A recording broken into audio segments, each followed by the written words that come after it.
And of course, hi. Happy New Year. I'm Theresa. For those of you that don't know me, I'm hoping you guys can see me. I don't see anything in the comments yet, so bear with me. Of course, now my dogs decide, oh, it's time to get up. And I'm like, please don't start now. So if anybody could just put one comment in, that would be great, so I can see if you all are there. Actually, I probably could go to, let me go to the looking glass real quick, just to make sure that she's seeing me. And then I'll just try to keep you guys up and running on both of them so I can see. Oh, yep, great. I see people. Yay! I'm not just talking to myself. So this is very exciting. And love to you guys. I really appreciate it. You go prepare your DJ set. Thank you so much. So I want to just talk a little bit about the new year, right? And I'll watch the comments as I'm talking. But this time of year, it is a reflective time of year. And for me personally, it's not really a joyous time. I struggle a lot, and the dogs are going to bark, so I might have to just go mute real quick. Don't even think about it, Biscotti. Luca? No. Oh, I didn't mute. Sorry. So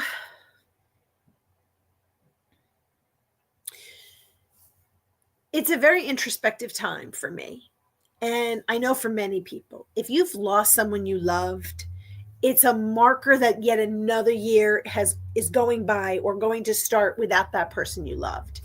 If you haven't accomplished a goal, or you're alone and, oh shit, I'm still alone.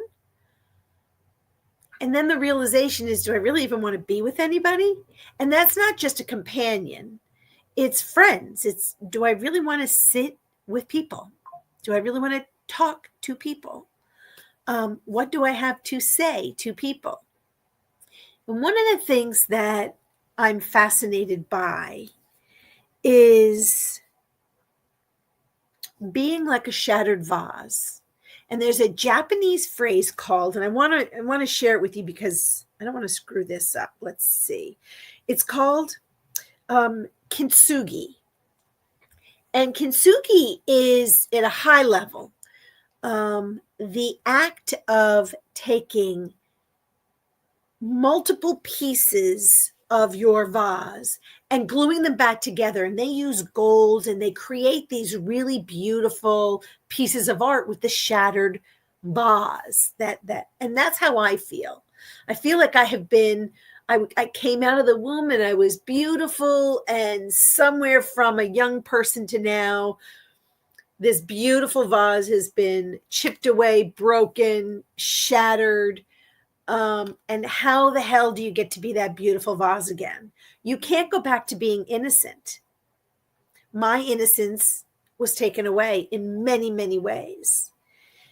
The innocence of being joyful, playful, loving, compassionate.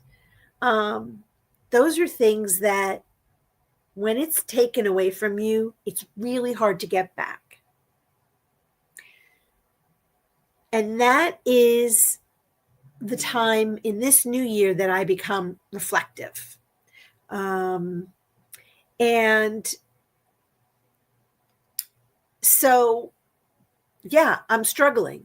And I'm just looking at the comments, and I see Awakened by the Looking Glass. Is anybody else there?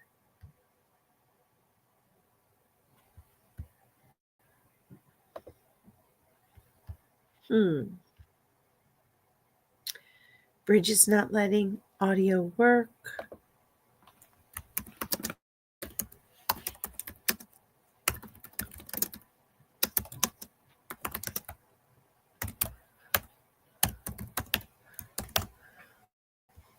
Okay, so um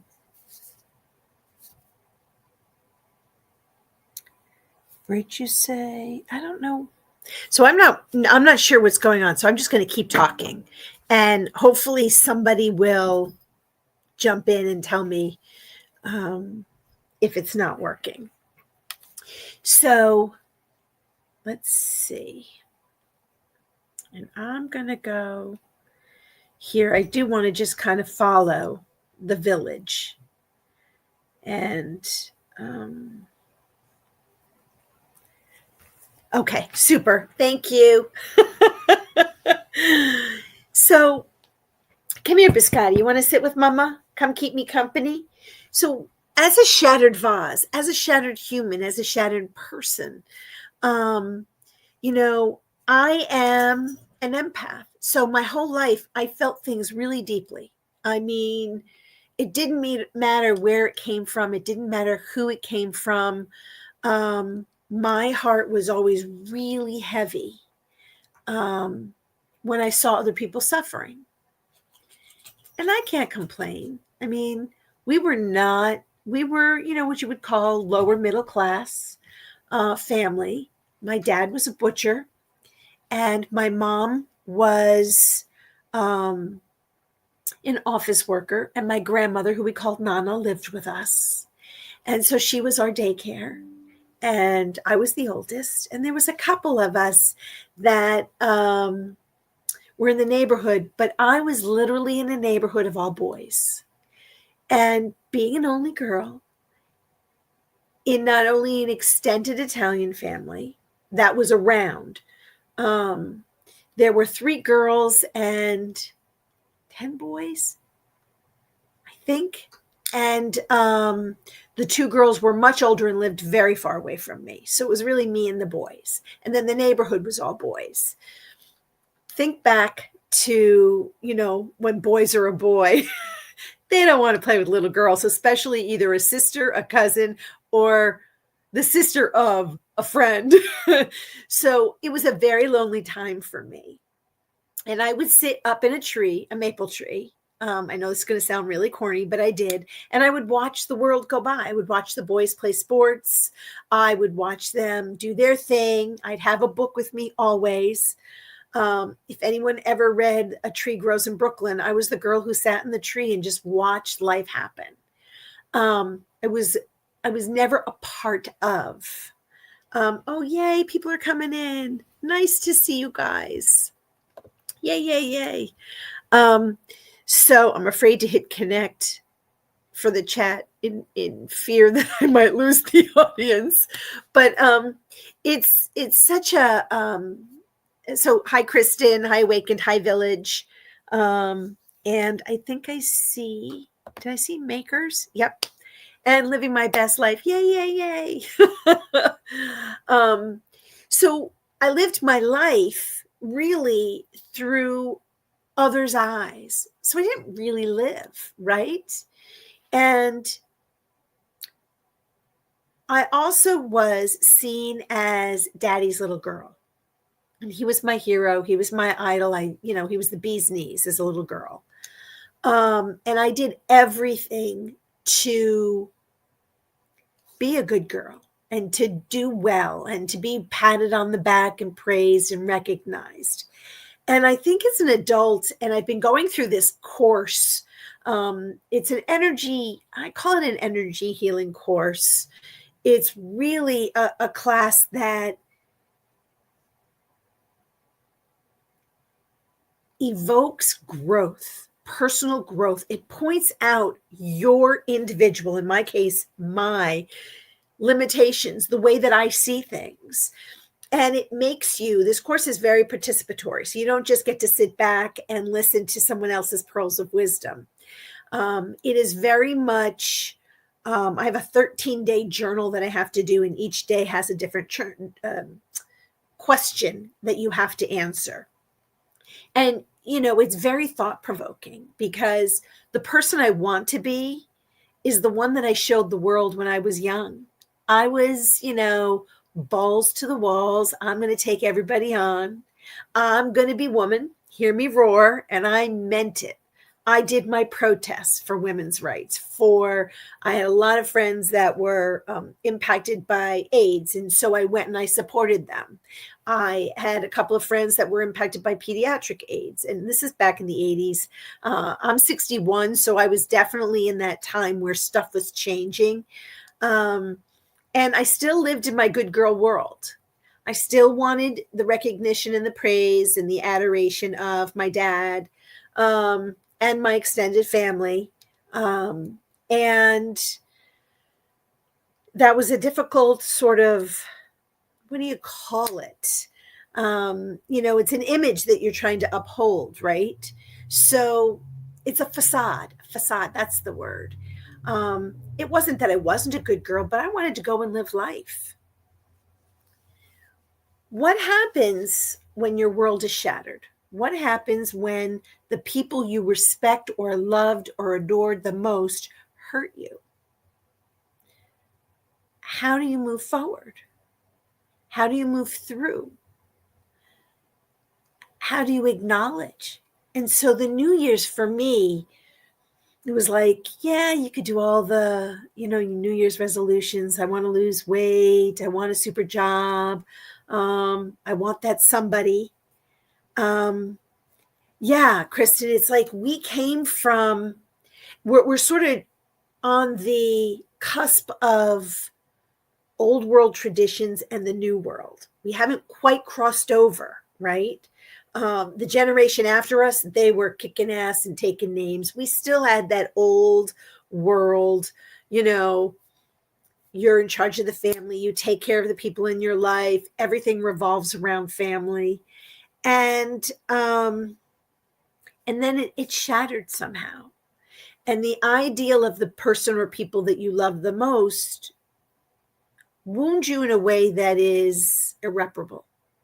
And so that's where this Japanese phrase, I got to look it up again because I hate saying it wrong, kintsugi, KINTSUGI, and it means join with gold. So you take this shattered vase, this shattered spirit, and you paint it back together with gold. And the gold for me comes from, hi Jimena, it comes from healing therapy, whether that's talk therapy, energy healing therapy, massage therapy. Oh, I got to save money for that. I really miss having a really good massage. And journaling. So I've written pretty much my whole life. And I don't want this to be a downer. So if it really gets down, just tell me. But, I've written my whole life. And there was one point that someone accessed my journals. Now, I've been violated a lot in my life in multiple ways. Some physical, some emotional, some spiritual. This was the worst for me because they're my innermost thoughts. And sometimes you say things and it allows you to get out, and I'll make something up. I really am mad at my mom. I hate her. She's so mean. She's so bad. Okay, great. You wrote it down and then you were like, okay, she was right. I didn't do my chores. I didn't do this. But people reading your thoughts, it's invasive. And so when I was in 2019, 2018. So my mom died in 2016. I had my emotional, wasn't even a breakdown, it was a shatter. And I went into this terrible spiral. But in 2019, so I'm hesitating. It's like, how much do you share? My very first heart attack was in January 3rd of 2006. My life-altering heart event happened January 27th of 2019 when I actually died for 15 minutes, blah, blah, blah. And it was earth-shattering and it was life-shattering and life-altering. So for me, the new year represents a month of fear. I actually want to skip January and go right into February because it's like I'm having chest pains again. Does this mean that I'm going to have another heart event? And prior to that, I almost didn't care. But now I have puppies and I have a kitty, and I don't want to leave them and let someone else take care of them or not love them like I would. So I've been on this journey of growth. And how do you make yourself better? What the hell does better mean?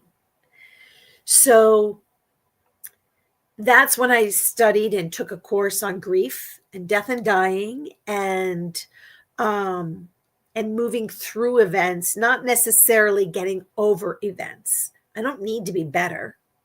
There's nothing wrong with me. It's how do I heal and paint the gold in between all of these cracks that I have as a 61-year-old woman who has basically had had traumas and events, and show me one person on this channel or anybody whose paths you cross on a daily basis doesn't have an event that has happened to them. There is nobody unscarred, unscathed in this life. And that's the truth. And if there's somebody on this channel that has had a sweet life, amen, hallelujah, share it. Love to know what your secret is. I've struggled, and I've struggled with all of the feelings of lack. And what does lack do for us, for me? Well, it brings on bad behaviors. In my case, it was more of a spending lack. I wanted to keep up with friends so I could go out with them. I wanted to keep up with others so that I looked a certain way. I wanted to keep up with somebody so I had the right pocketbook and the right makeup and the right clothes. And I wanted to travel and go with people and participate. And I wanted to take care of people so that I could, part of it was the martyr syndrome. We want to take care of other people. How do we do that? Well, let me buy that for you. Let me take you to dinner. I had no business taking people to dinner. I didn't have a pot to pee in. So it's what is the true, authentic self? And how do you stick to your voice? I always said yes when my friends wanted to do something, even though I did not want to go. I didn't know I could say no. When someone was bullying me, I didn't know I could say, that doesn't feel right to me. No. When I was mishandled, I didn't know it was okay to say, no, that's not right. It doesn't make me feel good. How does this bring me back to being broken and the new year? Because the new year is a time where you reminisce, you review, you sit back and say, well, what did I accomplish in this new year? How do I feel in this new year? What do I want for this new year? Because my last year, holy crap. And somebody had recommended, to open your phone and look at your pictures for the whole year. So if you go back to January of 2024, what happened in January 2024? February, March, April, and so on. It sort of reminds you, oh, that's right. There was one good thing that happened.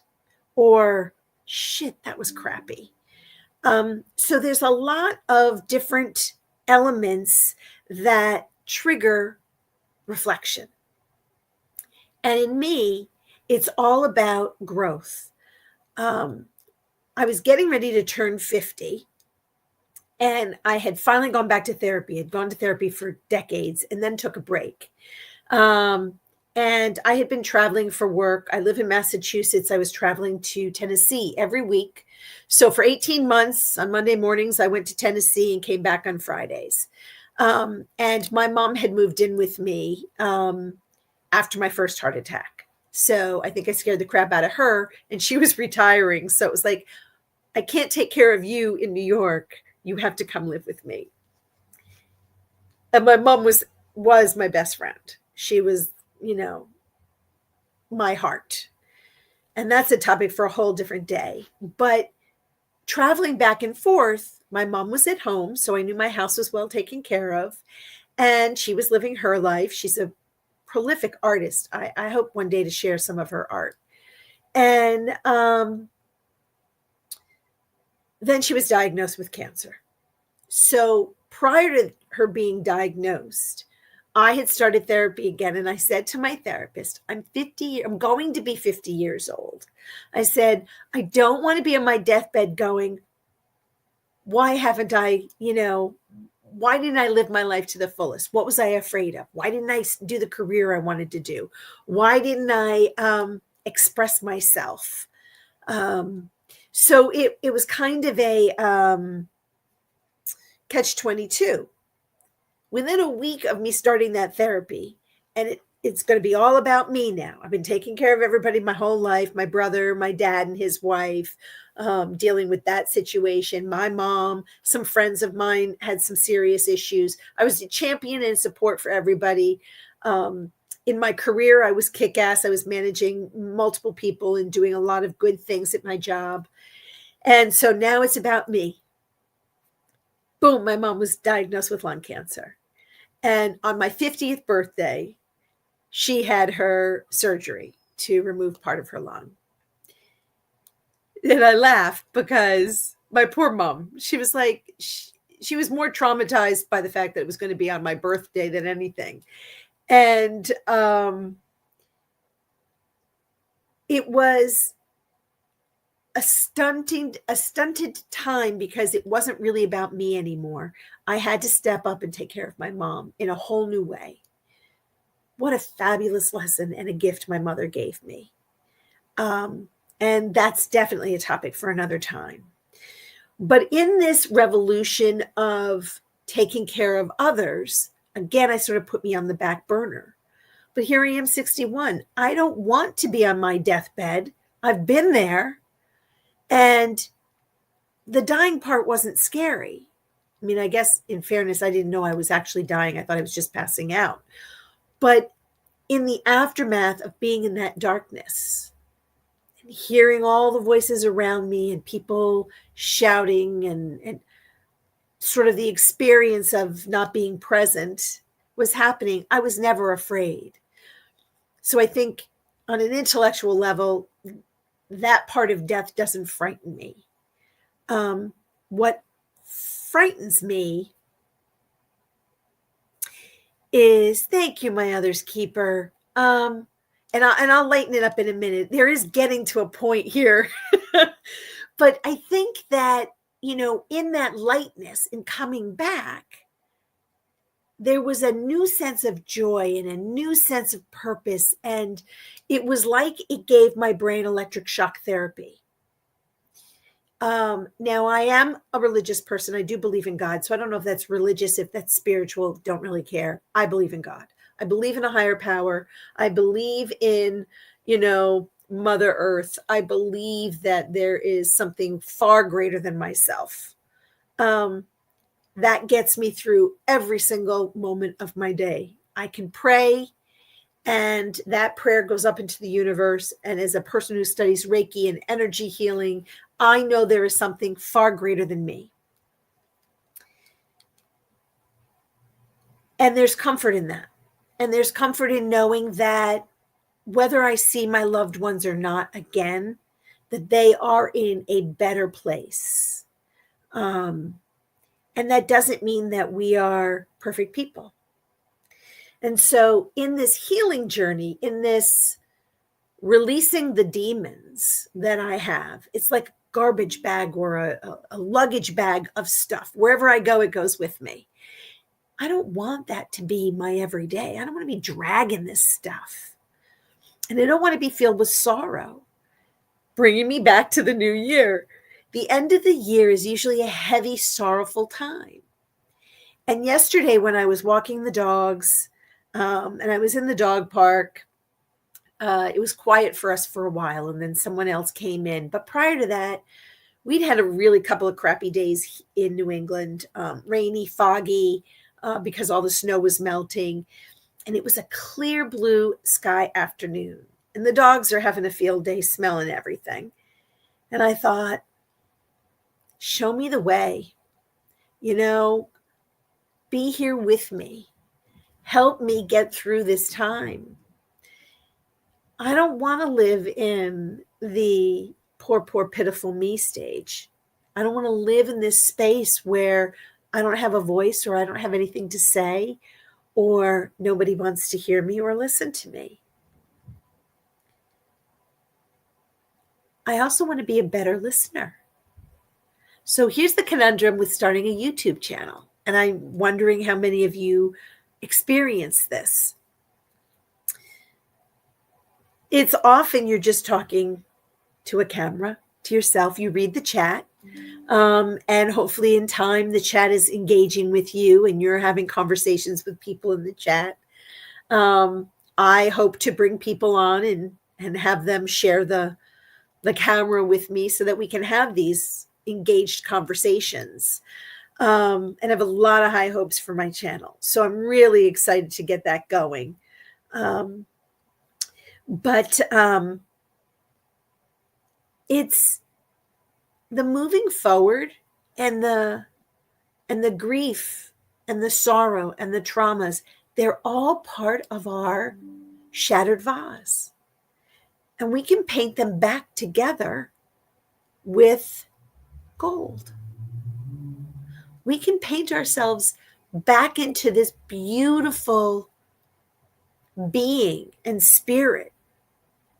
And it's okay to show your vulnerability. It's okay to show your wounds. It's okay to show your cracks, your wrinkles. All of that is okay. Hey, Crystal, thanks for coming on. And so all of this is really important. We judge ourselves so harshly in this society. And I guess I don't know any other society. So in my experience, the people that I have encountered and some on these different channels that I've been watching, we kick the crap out of ourselves. We don't need anybody else to do it for us. We are really good at doing it to ourselves. I'd like 2025 to be the year that we stop doing that. Why do we have to kick ourselves down? Let's raise ourselves up. Let's raise our vibration up. Hi, other restrained. So glad you're here. Really nice to meet you on Mom's channel.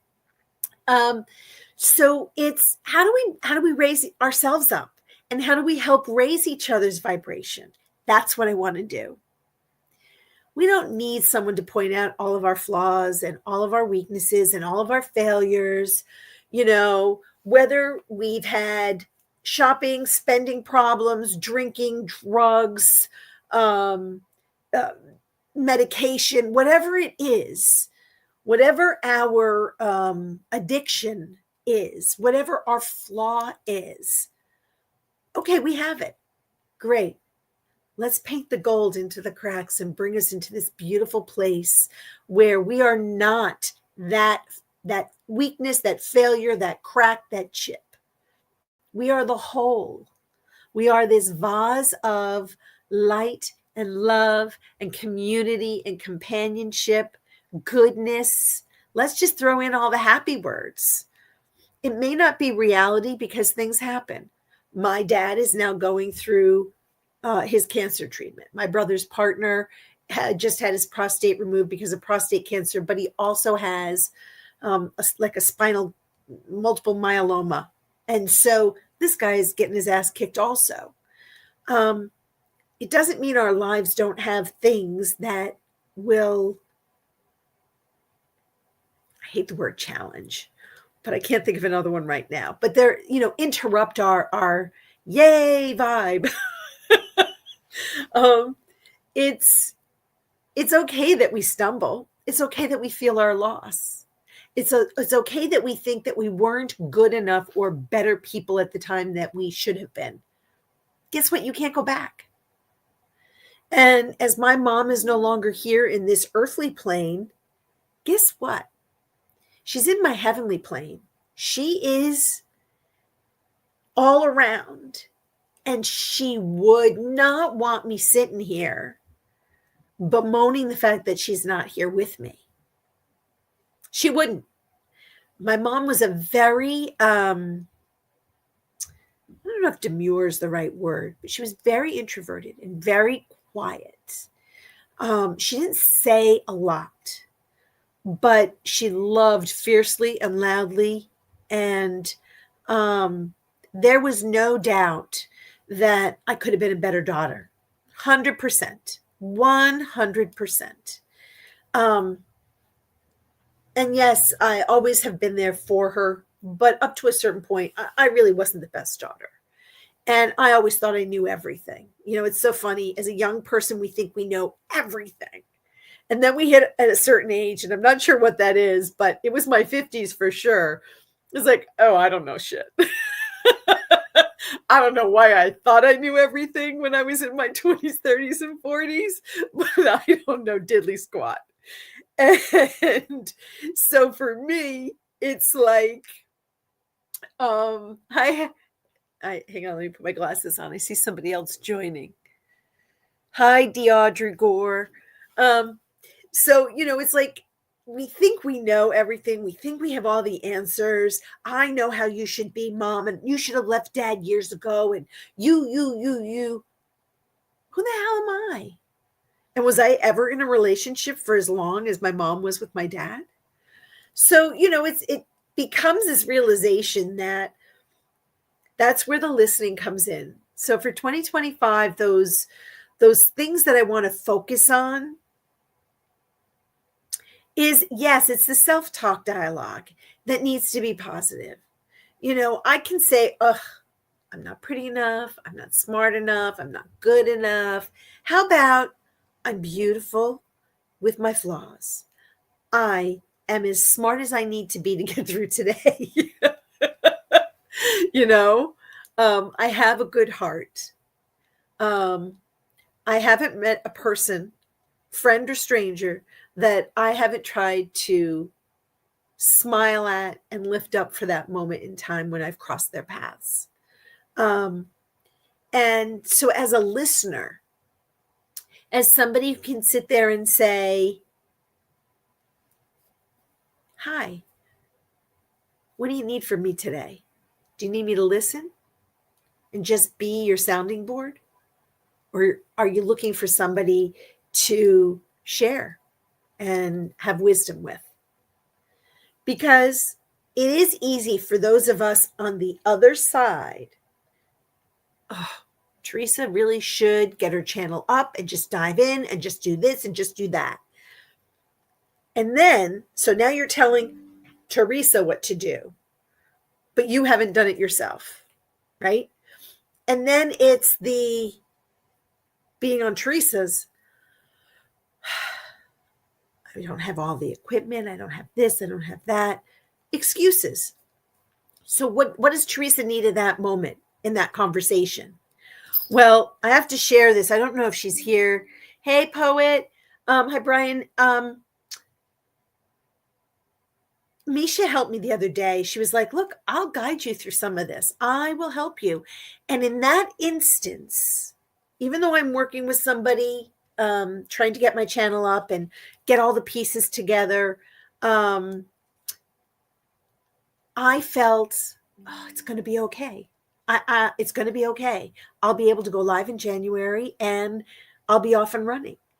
And then this channel has been so encouraging. And Truthwave, Victor, shared some things and he was encouraging and Ben's been encouraging. And then there's a whole host of you that are just like, yeah, you can do this. And I'm thinking to myself, yeah. Turn the I'm not good enough voice off. I don't want to hear that biatch anymore. Yes, I can do this. And again, I go back to the Saturday Night Live character. Looking in the mirror, somebody's going to tell me who that character was. And it was the voice of, I'm good enough. I'm pretty enough. I'm smart enough. And gosh darn it, people like me. Can someone please tell me who that character in Saturday Night Live was? I'm having such a senior moment with the name, but loved it. And it echoes in my head is that, you know, I do put, thank you, Kristen. That is me. And that is going to be my channel. And it is going to be fabulous. And part of, you know, part of the voice changing in our heads is, I don't care if you have to put stickers on your bathroom mirror, on your refrigerator. When I was trying to lose weight, I've been a skinny little guinea my whole life. And I can say that because I'm Italian. I was a little skinny girl with a meatball nose. That's what they used to call me. Skinny little guinea with the meatball nose. I've had tremendous female health challenges since I was 13. And when I hit 33, so I was forced into menopause at 28. I had 4 tumors in my uterus, blah, blah, blah, blah, blah. I ended up having a hysterectomy.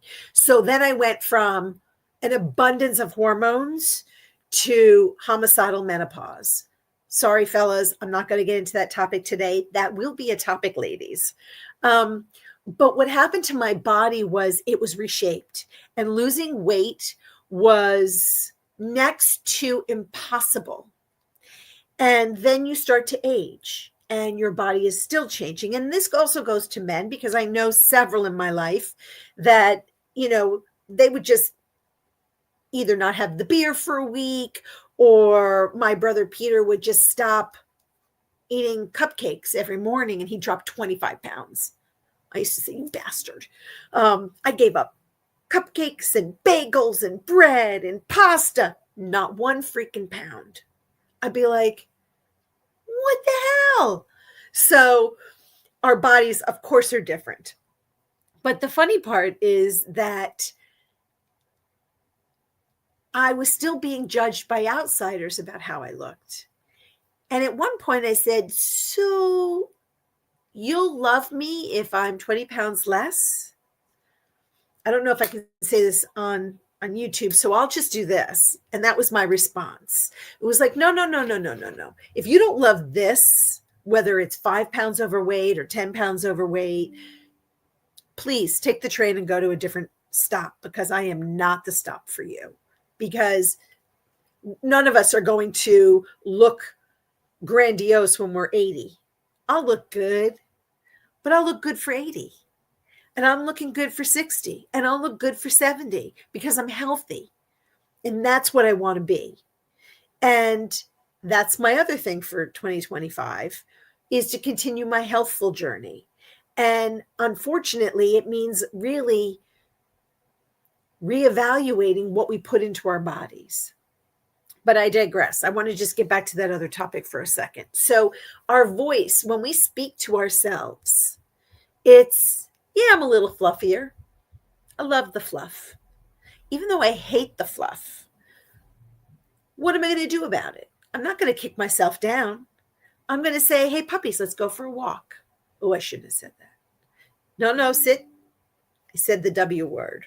Should not have said that out loud. So it's like, we need to boost each other up. And if we're struggling with something, let's acknowledge that even if you need to lose weight, drink less, smoke less, whatever it is, whatever your thing is. Okay, this is what I can do for today. For this moment in time, I cannot eat the devil dog. I can put the devil dog aside. And in this moment in time, I can get up, and yes, I'm watching TV and I don't want to go out into the world, but I can do squats and I can do twists and I can do, a little stretching. All right, good. That's good enough for today. And I've learned not to put so much pressure on doing everything that others think I should do. That voice that shatters our vase, our shell, our facade, who we are. It is sort of, I don't want to use the word evil. They used to say you always have an angel, a good and bad angel on each shoulder. There's always that voice, because there's judgment. When I was a little girl, even though I was skinny, it was like, don't get fat. So to me, being fat had a negative connotation. It was, if you're fat, I won't love you, and you're not good enough, and you're not pretty, and nobody wants you. That is the message that I've received my entire life. And, don't be too much of a personality. People they won't like that. Don't laugh so loud. You laugh too loud. If I were to tell you all the things that I'm not supposed to do because someone's not going to like me, it's amazing that I didn't become agoraphobic 20 years ago. But I was full of piss and vinegar. And I was like, well, screw you. You're going to like me or you're not going to like me. And even though I was wounded every time someone didn't like me, I did not want to change everything. But I don't laugh anymore. Not in the full guffaw, out loud laugh. And I have allowed outside voices, outside opinions determine what I will do. And in the last couple of years, that's what I've been fighting, and that's what I've been changing. Because why do I want to listen to other people's voices? When I turn the mirror on them, the people telling me not to be fat are fat. My father looked like he was carrying quadruplets, and he's telling me to be thinner, to exercise, to eat better. Pot calling kettle black. And other voices, well, what do you mean you're not working? Well, I had a health event and I can't be stressed to certain points. That tear in the artery can't be sewed back together. So I have to be very diligent and vigilant about my stress level, my anxiety, my depression. Things can't go so dramatic. So for me, working is a challenge. And health-wise, I'm still working through a lot of things. I still need to sleep way more than, I don't sleep. So I'm afraid I'm not going to wake up. Last night I think I slept an hour and a half to 2 hours. That's not going to help me. But January's coming up, and January's my scary month. So I don't want it to be a scary month, so the voice has to change. My vase needs to be filled in with gold. All the cracks in the vase need to be filled with gold. And so the voice needs to change. And that's where this community comes in. This is where I come in, where I say, okay, it is a scary month, but how can I make it a good month? Because quite frankly, we can go tomorrow. And if I go tomorrow, I want to go balls to the walls, having lived my life. So what am I going to do in the month of January? I am having my channel go live. I am getting my home completely unpacked.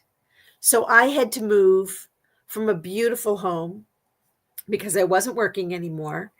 And it was too big, and I wasn't going to be able to fulfill that dream of that particular home. And I went from a large home to a very small apartment.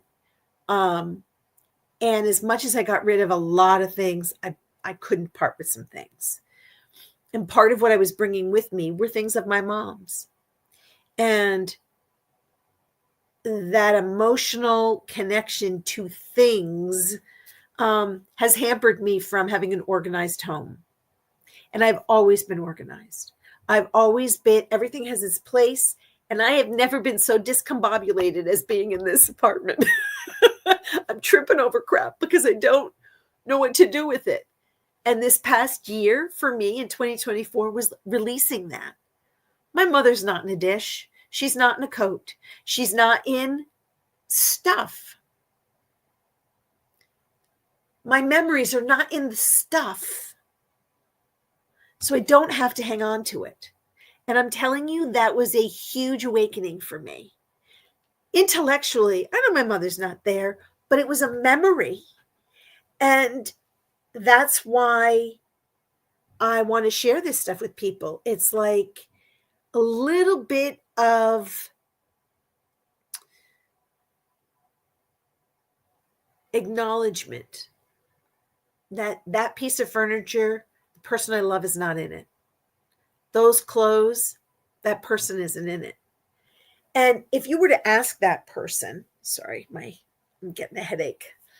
If you were to ask that person who gave you stuff or whose stuff you have, look, I got your stuff. Again, my mother's voice comes in. She's like, what the hell are you doing with my stuff?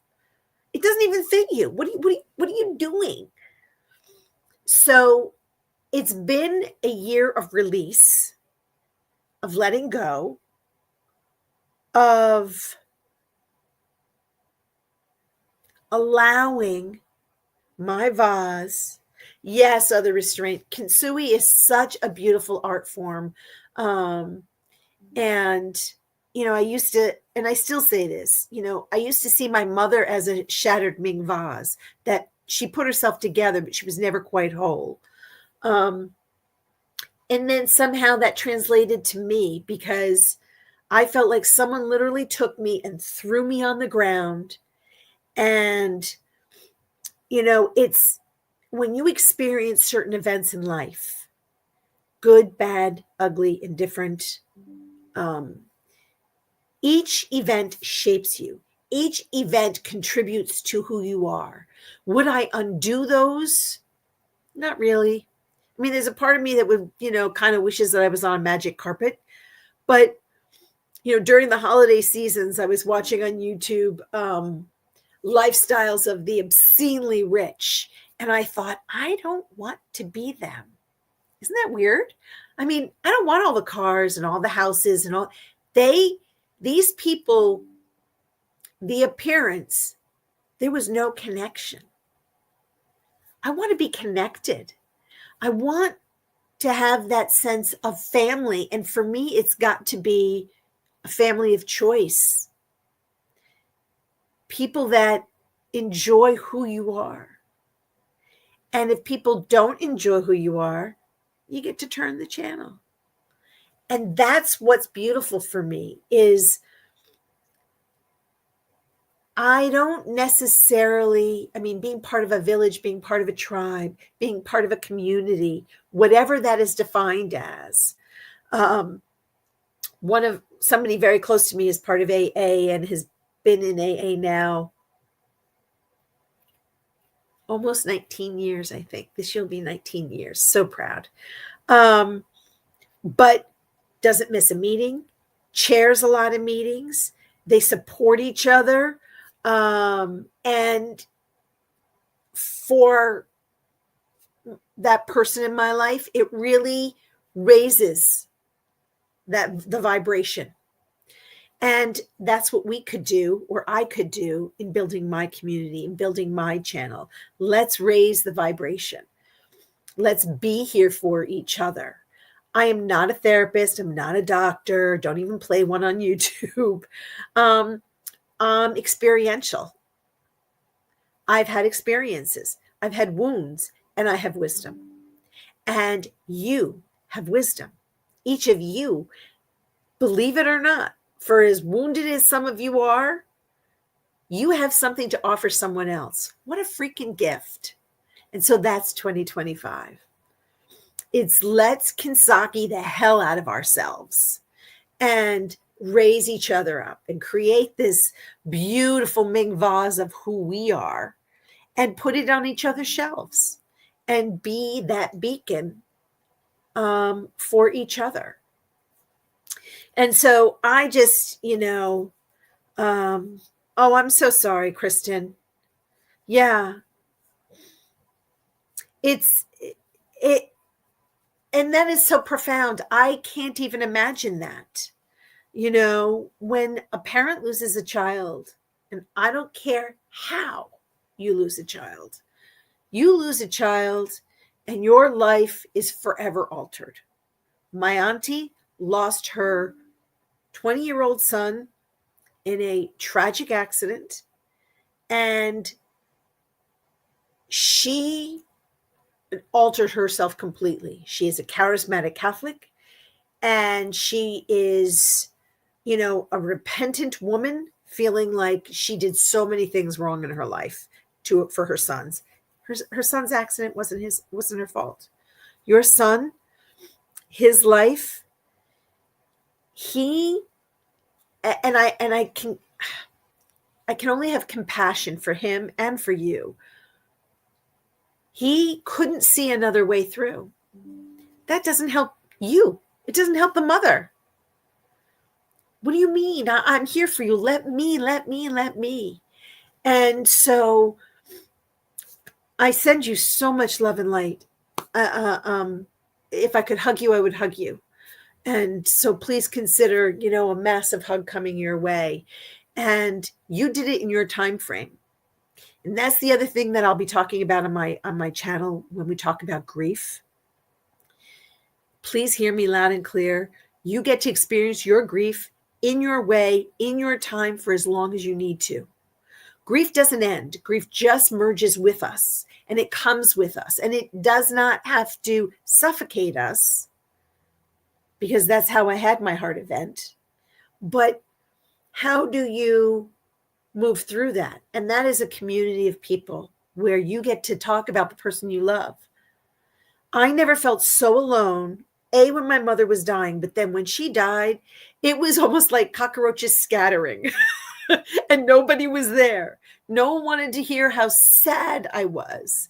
No one wanted to hear how lost I was. No one wanted to hear how beautiful my mom was. They didn't want to hear it anymore. It was overwhelming. And I was so hurt and wounded by that. And the growth of that experience is not everybody can. So I can't judge you for not wanting to be there. What had to happen is I had to find a place to go to where talking about my mother wasn't going to upset other people, because saying her name and evoking her presence didn't have to be dirty. It wasn't a dirty word, but not everybody can move through in that space, and not everybody can be the cushion that you need. And I needed a freaking cushion. I needed more than, I was like the princess and the pea. I needed 16 million cushions because I was in so much pain and I was at such a loss. And it wasn't so much her dying, it was how I felt. I didn't want my mother to suffer. Thank God she's in that better place. And I believe that to this day. What was my pain was my loneliness and my lack of purpose and my lack of everything. So it is, I'd love to talk to you more about that. I've done a couple of other courses about rewriting the narrative. It's how do you take that beautiful memory of that person and have that be your shining beacon rather than the pain and the sorrow, because most of it's about us as individuals. That other person who isn't here anymore, I believe, is wrapped in light and love. And I don't listen to the voices that say anything other than that. My belief is when we pass, we are greeted in love and light. And it doesn't matter the kind of human we are in this life, because we chose to be in this life. Our higher selves, our higher being, our higher spirit said, I'm going to experience that journey. And even if it's a cruel journey, they are wrapped in love and light because something is wrong with the spirit and it was damaged and it didn't get the light it needed. And in its death, I believe that it is wrapped in love and light. That is my belief in my whole heart. It is wrapped in love and light. And so part of my disconnection from religious group, not God, a religious group, is because shame on you for telling me that someone I loved wasn't worthy of love and light. No, no, no, no, no, no, no. We are born in love and light, and we are going to die and be wrapped in love and light. You can take that to the bank. Um, and yeah, I hear you, living my best life. Um, it's acknowledging to the best of our ability to love the souls that came in our path. The person that hurt me physically in a way that I still struggle with as an adult woman, I put that person in God's love and light. It is his journey in the love and light to be forgiven or to be redeemed or whatever the adjective is. I can't, and I don't want to live in fear anymore, and I don't want to live in sorrow, and I don't want to live in shame, and I don't want to live in darkness, and I don't want to live in someone else's shadow of who I am. That's work. That's awareness. That's acknowledgement. And I know I only have 4 minutes, so I didn't realize that time was going so quickly. I want to leave this on a really good note, though. As sad as I've been the last couple of days, being part of this village and this community is very uplifting. And I want to celebrate the newness of a year because it's a forced opportunity in a way. We get to have an end to one year and a beginning to a new year. And so for me, the resolution, if you want to call it a resolution, is to live my life in love and light in the best way I can, to continue to grow as a human being, as a woman, as a person, as a friend, as a sister, as a daughter, as a niece, whatever. To be a puppy mom, I need to be a better puppy mom. Although if you talk to anyone that knows me, when they die, they want to come back as one of my puppies. So that should tell you something about how spoiled my boys are. I want this life and this new year, regardless of whatever challenges may come, energetically, spiritually, politically, financially, it doesn't matter. I think that most of us can get through anything with community. And so as I journal through some of these questions that I've been asked in my healing class, my energetic class, that help me to identify how I got to this place and how I move through it. Sometimes you do have to look back in order to go forward. So I might recommend, take your phone, go to your photos for each month of last year, and let it be a remembrance and almost bless it. So thank you for that experience. Thank you for that memory. Thank you for your participation in that moment in time, even if it was a sucky one, because it really does contribute to the being that you are. And my choice, and I hope it's your choice, but my choice is to take that and then just beam out love and light to each and every one of you who I have gotten to meet and whom I hope I get to know, and who will come along with me on my journey, on my new channel. I hope to support you in your channels. I found so many new ones. It's almost too much. But I want my life to be a celebration, because tomorrow really isn't promised to me. I mean, my heart could decide, yep, you're done. And as I go, I just want to be grateful for everything that I've had and the people that have touched me. And I don't want to be bemoaning that I didn't live my life to the fullest.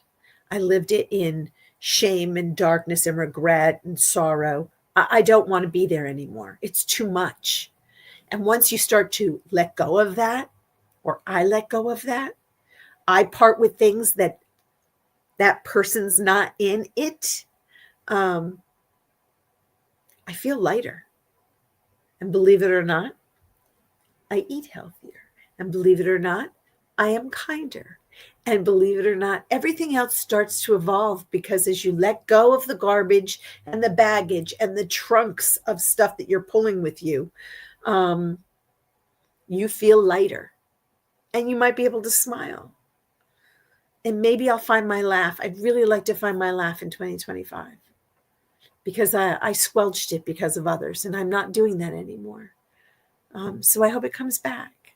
And I can only say, and I'll be on here all day today watching other people, and I do have to go do some errands, but I wish you all so much love and light. I wish you so many blessings today and in 2025, which is tomorrow. So I think all I have to do now is just end the stream and someone else picks up. So bless you all so, so much. Thank you for letting me be part of your village. And I can't wait to be part of this new adventure that we're all going to be on. So bless you so much. And I'm going to sign off.